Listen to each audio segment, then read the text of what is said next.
Salutations divines envers vous.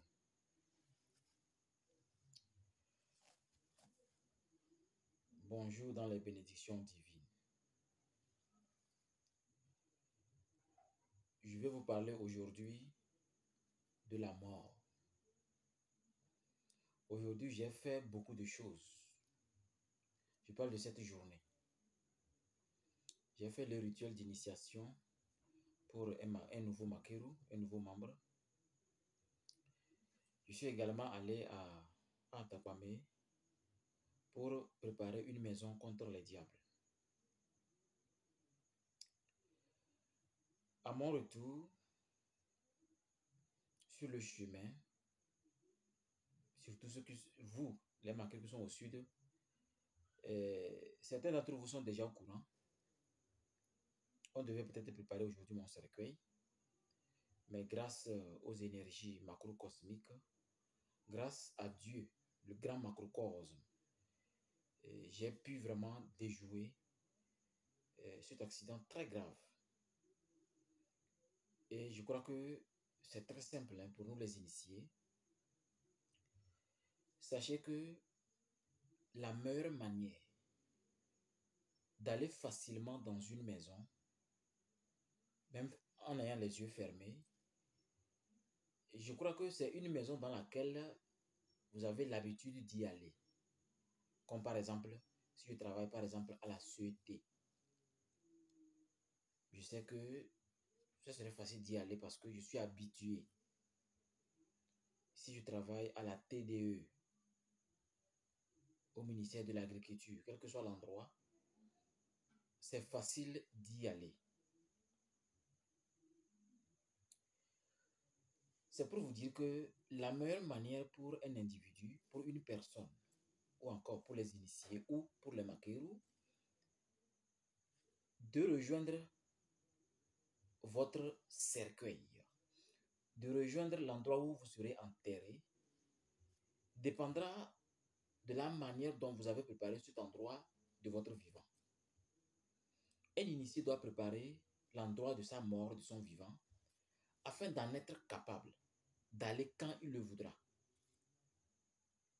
Il ne faut pas qu'un événement, un diable, un sorcier négatif, un démon, un génie, une déesse ou un dieu puisse décider que vous allez rejoindre le cimetière à tel moment, ou vous allez rejoindre votre caveau familial, ou vous allez rejoindre votre endroit spécial, où vous allez y dormir pour l'éternité à tel moment. Vous savez que un vrai initié, c'est-à-dire un vrai Africain, un Makeru, doit faire comme les pharaons. C'est de votre vivant qu'il faut préparer votre caveau familial, ou peut-être l'endroit où vous allez vous coucher pour l'éternité. Moi, je l'ai fait. Et je l'entretiens par des phases astrales. Donc, c'est pour dire que si j'ai pu éviter cet accident où j'étais avec deux Makeru, qui ont pu voir de leurs propres yeux ce que c'est que être dans les mains du macrocosme. Je crois que je vais insister sur les Makeru qui ont déjà la version bêta de la communication avec Ambien. La version bêta, c'est que vous avez déjà eu la version alpha. La version bêta, c'est que vous comprenez le rôle de la mort dans la vie des individus. Vous devez faire le rituel nommé le rituel Tripirami. Le rituel Tripirami permet à un Makeru, c'est-à-dire un initié ou un individu, qui sait qu'il a beaucoup d'ennemis, qu'il a beaucoup de... Moi, j'ai beaucoup d'ennemis, je le sais, on doit pas le dire. Hein? C'est comme aller au village, quelqu'un a attaché sa chèvre au niveau du manguier, et vous détachez la chèvre parce que la chèvre crie trop. Mais la personne va vous demander, s'il vous plaît, mais si vous y a dit ne fait où? Tant y a de bono, y a de bono non. C'est ce qu'il disait ma marâtre. Ça m'a permis vraiment de réussir ma vie. Hein. On disait donc pour vous dire que il faut que vous compreniez que vous devez travailler votre nature divine.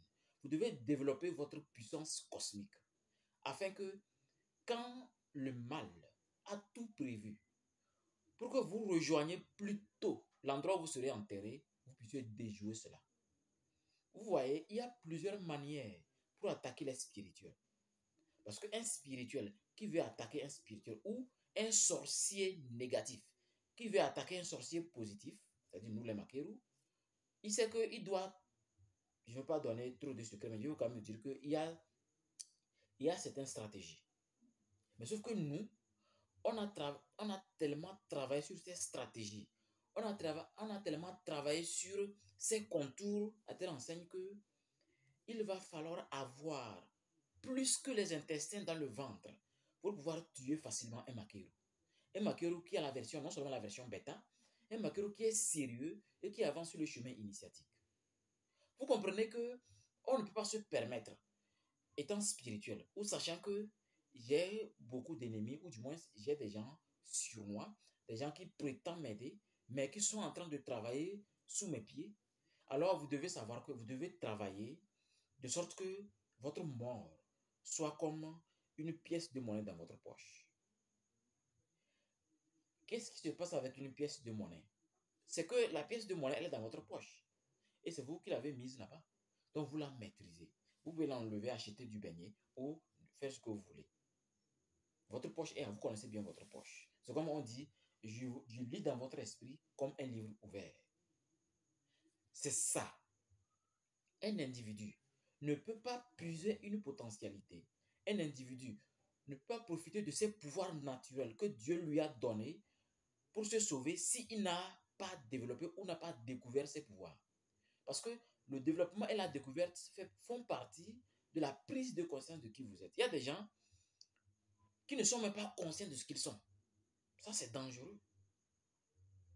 C'est dangereux. Il ne faut pas dire que non, moi je suis un musulman, je suis un chrétien, Dieu veille sur moi. Mais Dieu ne veille pas sur ceux qu'on entend de tuer quelque part actuellement. Dieu ne veille pas sur des enfants qui sont victimes de l'injustice. Dieu ne veille pas sur ceux qui font accident bizarrement. Dieu n'agit pas parce que vous avez une pensée qu'on doit, on doit agir sur vous. Non, ce n'est pas ça. Dieu est un concept immuable et éternel. Il agit comme l'interrupteur. Ce que moi j'ai nommé dans une conférence spéciale l'interrupteur cosmotellurique. C'est quoi un interrupteur cosmotellurique? C'est que Dieu a fait de sorte que l'univers dans lequel nous vivons, tout a été déjà préétabli. Comme par exemple, je prends l'exemple d'un ordinateur sophistiqué, ou si vous voulez, un ordinateur quantique. C'est quoi un ordinateur quantique? C'est un ordinateur supersonique, capable de faire des choses extraordinaires. Un ordinateur, quelles que soient ses capacités, ne peut donner des résultats que selon le programme d'installation logiciel. Vous avez installé quoi dans votre esprit? D'abord, vous avez formaté quoi? Vous avez installé quoi?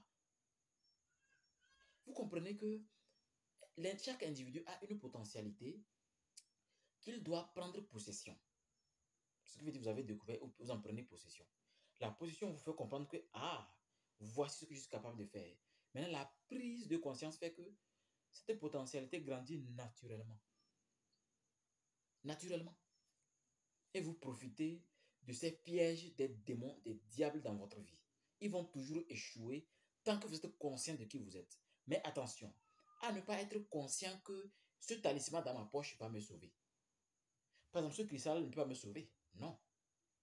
Je vous dis la vérité. Le cristal, ce collier en cristal a été chargé de sorte que les énergies cosmotelluriques les plus pures soient toujours présentes. Mais cela ne veut pas dire que ce collier est là pour me sauver ma vie. Non. Ce qui sauve ma vie, c'est ce corps physique qui doit pourrir un jour, en l'an 2284. Ce qui veut dire que si vous dites que l'extérieur me protège, ce n'est pas possible. Il y a un pouvoir en vous qu'on vous a toujours permis de développer, de maximiser par les 4 phases des rituels et les autres dimensions. Pour que le sorcier négatif ait peur quand il vous voit, qu'il se cache quand il vous voit. C'est la raison pour laquelle d'ailleurs, à un moment, à ce niveau des rituels, quand on déplace les démons dans une maison, on les transforme en sandwich pour manger. Ce qui fait que quand un sorcier, moi une fois un sorcier m'a vu à une station, j'ai une station que j'aime prendre pour mes voyages, mais quand il m'a vu, il a commencé à tousser car le sang est sorti. Pourtant, il se sentait bien.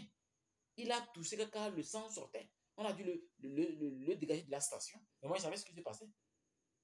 Quelqu'un va éternuer, quelqu'un a même le sang dans le nez. Mais vous ne comprenez pas. Il va être en présence de ce qui le dépasse.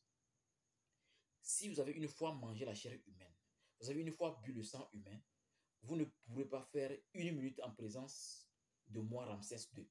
Faites l'expérience tout simplement. Je suis quelqu'un de public.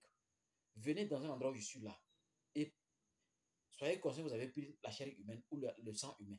Vous n'allez pas faire une minute avec moi. Vous allez étouffer. C'est ça, c'est ce que Dieu voudrait que l'individu soit sur la terre.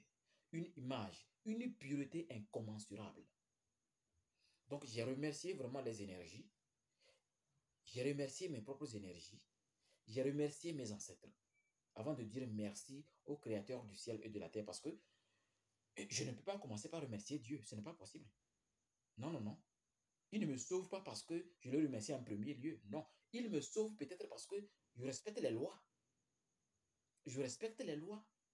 Donc je crois que vous avez du pain sur la planche pour que ce monde invisible, ce monde de la sorcellerie négative, ne vous crée pas des situations qui vont vous choquer. J'ai effleuré la mort, mais j'ai été le plus heureux de la terre parce que j'ai pu faire ce que je devais faire pour montrer que ce n'est pas maintenant que je quitte la terre. Le moment a été déjà précisé, a été déjà cartographié. C'est ça la vie. De bénédiction en bénédiction, nous allons toujours avancer. Bonne soirée dans les bénédictions divines. Otep, Otep, Otep. Achebusut, Nacham Soho.